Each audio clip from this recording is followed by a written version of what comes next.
Assalamualaikum warahmatullahi wabarakatuh.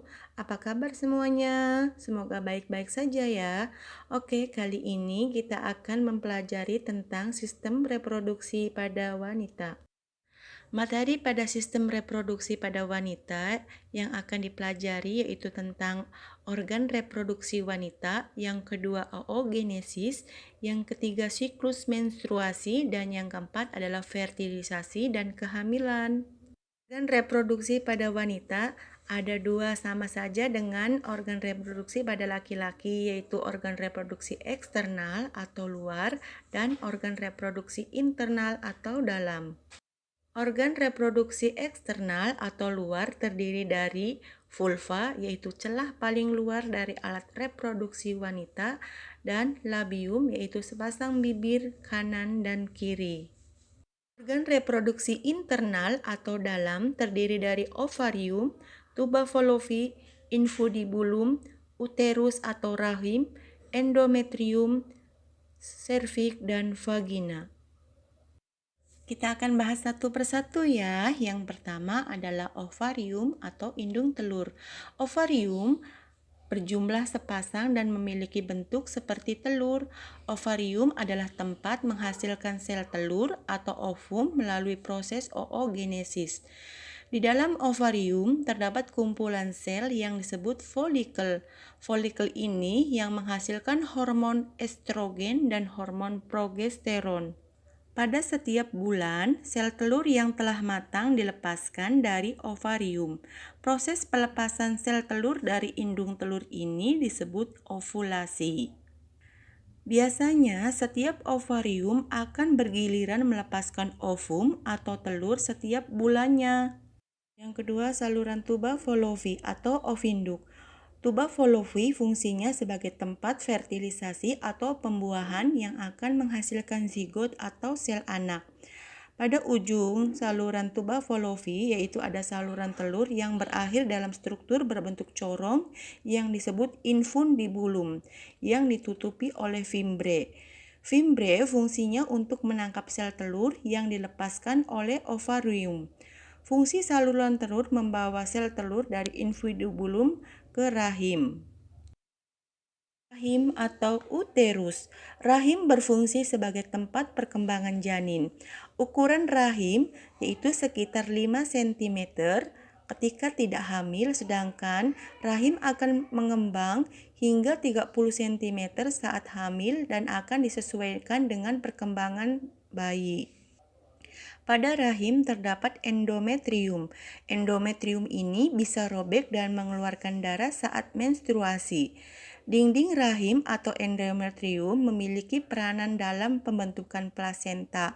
Plasenta merupakan organ yang menyuplai nutrisi yang dibutuhkan bayi selama perkembangannya. Vagina. Vagina berfungsi sebagai organ reproduksi, saluran untuk aliran darah menstruasi dari rahim, dan tempat keluarnya bayi saat dilahirkan.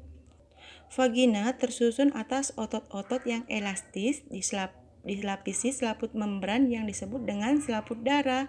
Selaput darah merupakan selaput tipis yang tersusun atas pembuluh darah. Selaput darah tersebut dapat robek karena aktivitas yang membahayakan. Oleh sebab itu, pada para remaja, selalu berhati-hati ya agar selaput darahmu tidak rusak dengan tidak melakukan aktivitas yang berbahaya. Dan jangan melakukan hal-hal yang dapat membahayakan dan perbuatan yang tercela ya, yang melanggar norma agama dan sosial. Jangan sampai mengecewakan orang tuamu. Yang menghubungkan vagina dengan rahim adalah serviks atau leher rahim. Baik, untuk pembahasan yang kedua adalah oogenesis. Oogenesis adalah proses pembentukan ovum yang terjadi di dalam ovarium. Proses oogenesis akan dimulai ketika bayi yang ada di dalam kandungan dan akan berhenti ketika bayi itu dilahirkan, kemudian akan dilanjutkan kembali ketika masa puber atau puberitas. Perhatikan proses oogenesis berikut ini.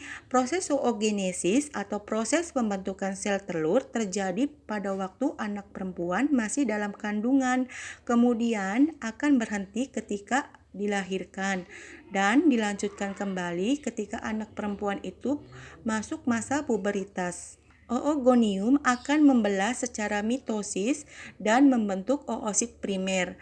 Kemudian oosit primer ini akan membelah secara meiosis 1 menjadi 2 sel, yaitu sel yang kecil dinamakan badan polar dan sel yang besar dinamakan noosit sekunder. Oosit sekunder akan membelah secara meiosis 2 menjadi 2 sel, yaitu sel yang kecil akan menjadi badan polar dan sel yang besar dinamakan nootid. Badan polar ini akan melebur dengan sendirinya. Kemudian ootid akan membentuk ovum. Jadi dalam proses oogenesis akan menghasilkan satu sel telur atau ovum. Video berikut ini, ovum yang telah terbentuk selama proses oogenesis akan keluar dari ovarium menuju saluran tuba Fallopi. Di sini, jika ovum ketemu dengan sperma, maka akan terjadi fertilisasi dan terbentuk zigot atau sel anak.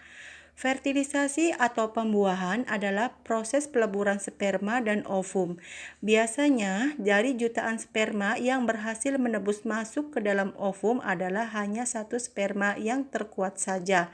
Tetapi, jika ovum tidak bertemu dengan sperma di saluran tuba Fallopi, maka tidak akan terjadi fertilisasi. Maka, ovum akan bergerak menuju uterus dan akan merobek endometrium sehingga terjadi pendarahan yang disebut dengan menstruasi. Sekian untuk pembahasan tentang organ reproduksi wanita dan proses oogenesis. Dilanjutkan pada video pembelajaran kembali, yaitu tentang fase menstruasi dan fertilisasi. Mudah-mudahan video pembelajaran ini bermanfaat. Wassalamualaikum warahmatullahi wabarakatuh.